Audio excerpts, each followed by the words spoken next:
Jack Kerouac, Desolation Angels.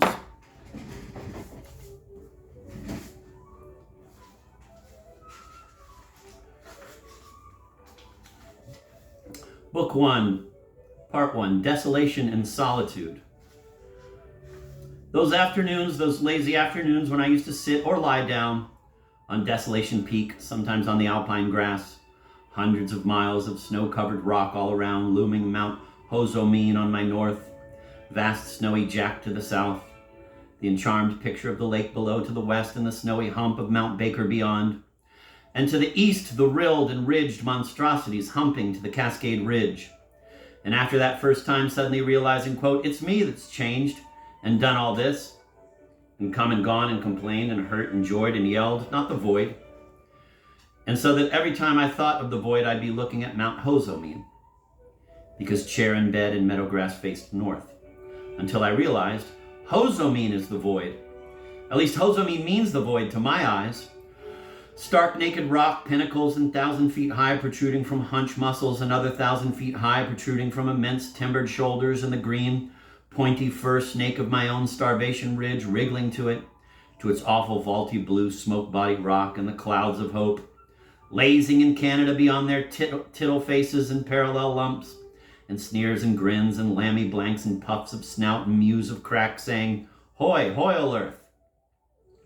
The very top tittermost peak, abominables of Hozomeen made of black rock, and only when storms blow, I don't see them, and all they do is return tooth for tooth to storm, an imperturbable surl from cloudburst mist.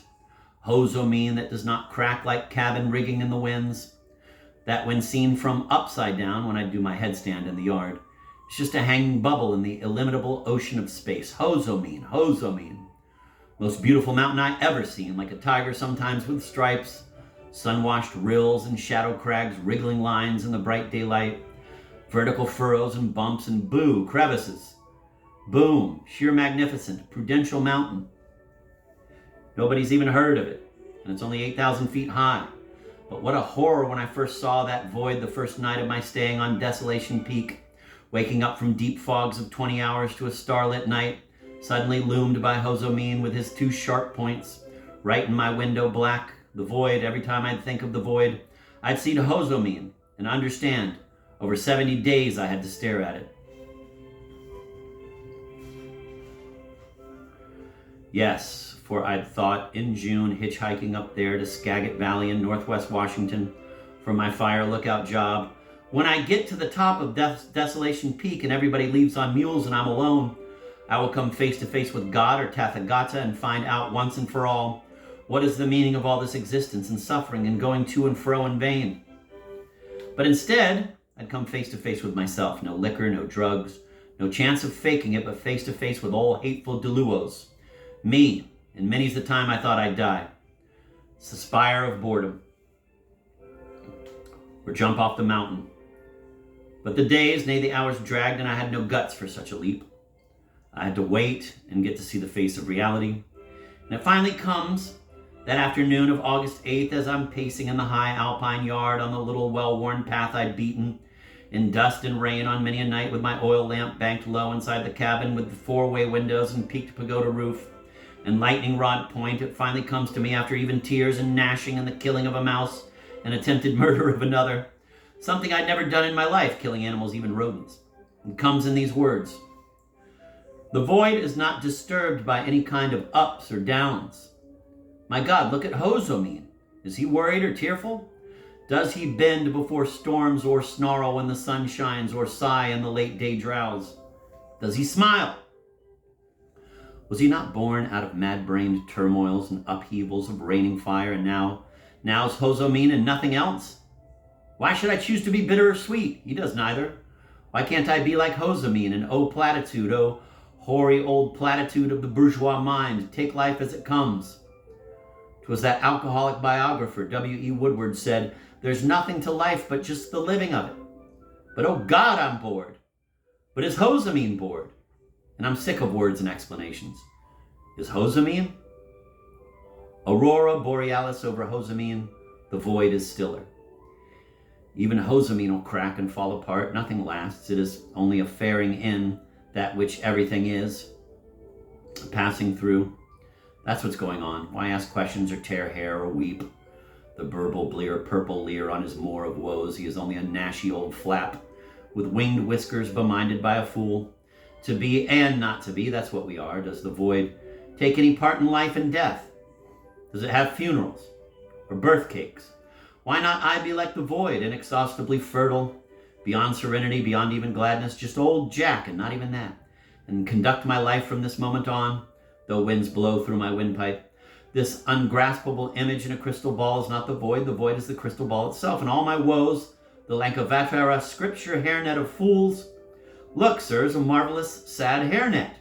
Hold together, Jack. Pass through everything. And everything is one dream, one appearance, one flash, one sad eye, one crystal lucid mystery, one word. Hold still, man. Regain your love of life and go down from this mountain and simply be. Be the infinite fertilities of the one mind of infinity. Make no comments, complaints, criticisms, appraisals, avowals, sayings, shooting stars of thought. Just flow. Be you all. Be you what it is. It is only what it always is. Hope is a word like a snowdrift. This is the great knowing. This is the awakening. This is voidness. So shut up, live, travel, adventure. Bless and don't be sorry. Prunes. Prune. Eat your prunes. And you have been forever and will be forever.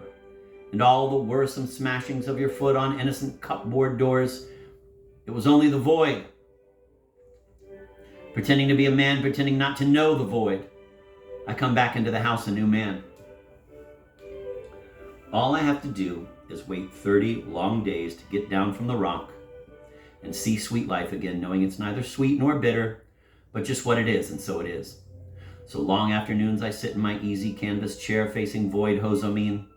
The silence hushes in my little shack. My stove is still, my dishes glitter, my firewood, old sticks that are the form of water and whelp that I light small Indian fires with in my stove to make quick meals. My firewood lies piled and snaky in the corner. My canned goods wait to be opened. My old cracked shoes weep, my pans lean, my dish rags hang, my various things sit silent around the room. My eyes ache, the wind wallows and belts at the window and up the shutters. The light in late afternoon shades and blue darks hosomine, revealing his streak of middle red. And there's nothing for me to do but wait and breathe. And breathing is difficult in the thin, high air, with West Coast sinus wheezings. Wait, breathe, eat, sleep, cook. Wash, pace, watch, never any forest fires, and daydream. What will I do when I get to Frisco? Why, first thing, I'll get a room in Chinatown. But even nearer and sweeter, I daydream what I'll do leaving day. Some Hallowed day in early September. I'll walk down the trail 2 hours, meet Phil in the boat, ride to the Ross float, sleep there a night, chat in the kitchen, start early in the morning on the Diablo boat, go right from that little pier, say hello to Walt, hitch right to Marble Mount, collect my pay my debts, buy a bottle of wine and drink it by the Skagit in the afternoon, and leave next morning for Seattle. And on, down to Frisco, then LA, then Nogales, then Guadalajara, then Mexico City. And still the void is still, and will never move. But I will be the void, moving without having moved.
Oh, and I remember sweet days of home that I didn't appreciate when I had them afternoons then when I was 15, 16.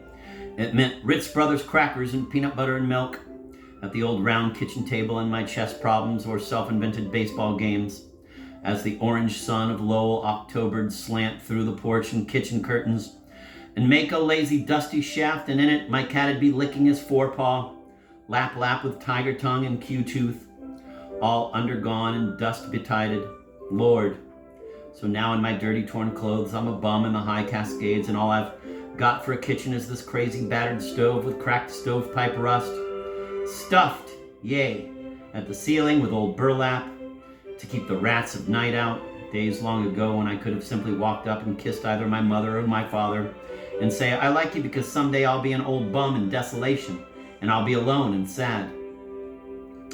Oh, Hosami, the rocks of it gleam in the down-goes sun. The inaccessible fortress parapets stand like Shakespeare in the world, and for miles around not a thing knows the name of Shakespeare, Hosami, or me.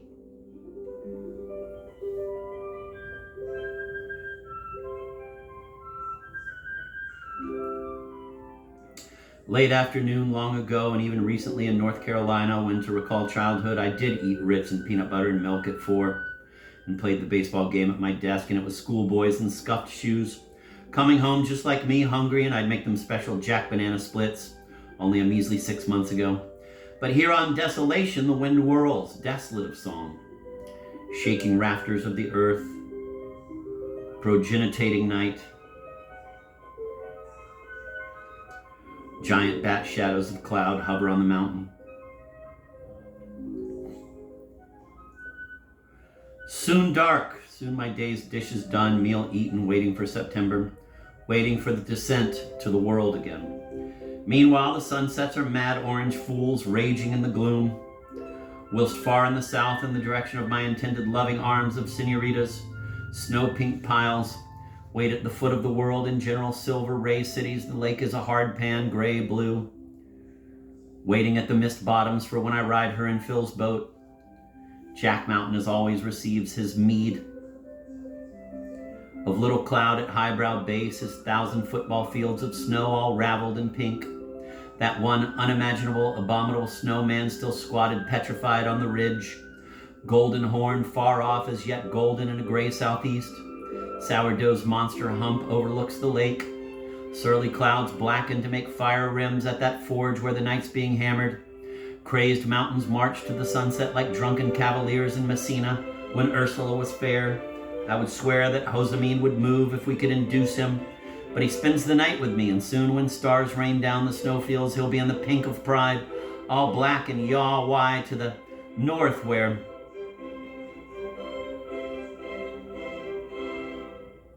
just above him every night, North Star flashes pastel orange, pastel green, iron orange, iron blue. Azurite indicative, constellative auguries of her makeup up there that you could weigh on the scales of the golden world.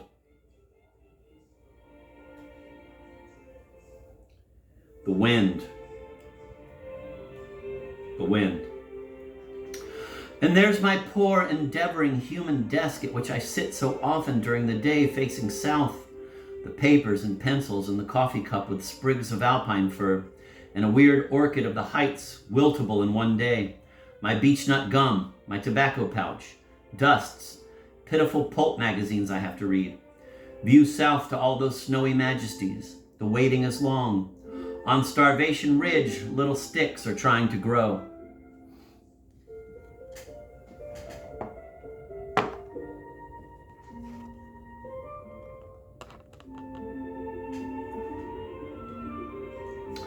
Only the night before my decision to live loving, I had been degraded, insulted, and made mournful by this dream.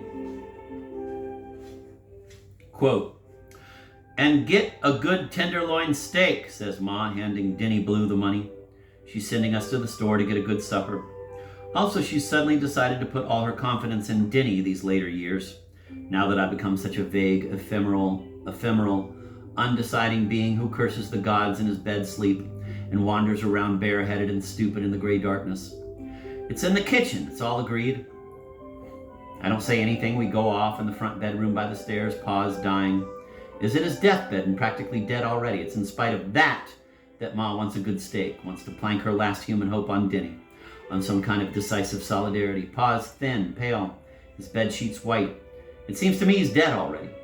We go down in the gloom and negotiate our way somehow to the butcher store in Brooklyn and the downtown main streets around Flatbush. Bob Donnelly is there and the rest of the gang, bareheaded and bummy in the street. A gleam has now come in Denny's eyes as he sees his chance to turn tail and become a con man with all Ma's money in his hand.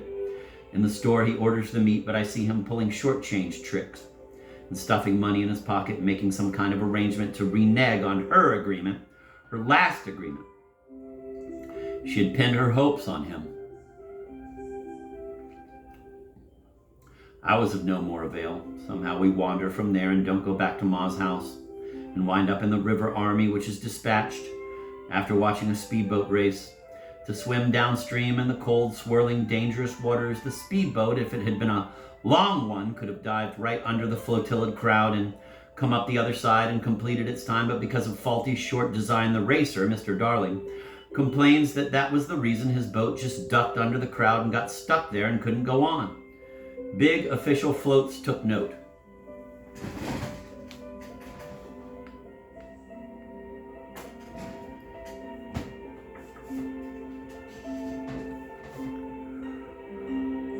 Me and the lead gang, the army, starts swimming downstream. We are going to the bridges and cities below. The water's cold and the current extremely bad, but I swim and struggle on. How'd I get here, I think? What about Ma's steak? What did Denny Blue do with her money? Where is he now? Oh, I have no time to think. Suddenly from a lawn by the St. Louis de France church on the shore, I hear kids shouting a message at me. Hey, your mother's in the insane asylum. Your mother's gone to the insane asylum. Your father's dead.